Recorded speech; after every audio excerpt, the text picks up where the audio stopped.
గుడ్డు తట్టుకోలేక నాయన కాలు జారిన గుడ్డు కింద పడ్డాదా,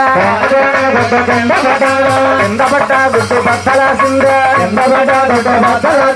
బద్దలాసిన గుడ్డు ఏమయ్యనమ్మా,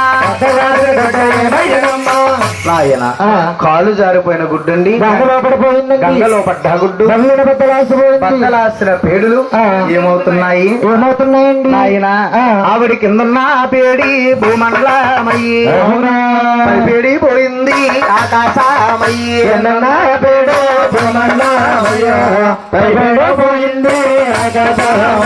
కిందన్న పేడు పైనున్న పేడు ఆకాశమయ్యింది. అందులో ఉన్న సొనటండి సూర్యుడు చంద్రుడు అయ్యి అలా ఉదయిస్తున్నారు. గోవింద రాలిన రవ్వలో ఏమయ్యనమ్మా, ఆకాశమంతానే చుక్కలయ్యాయి,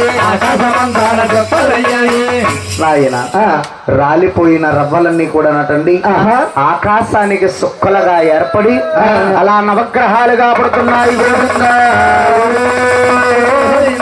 నాయన ఇక్కడికి ఒక గుడ్డు మారిపోయిందండి, ఆ రెండు గుడ్డుల మీద చెత్తనకోతుంది చక్ర తల్లి అది చేతమ్మ, రెండు గుడ్డుల మీద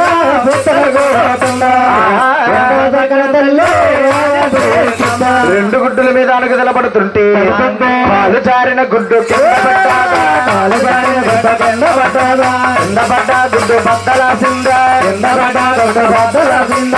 నాయన కాలు జారిపోయిన గుడ్డ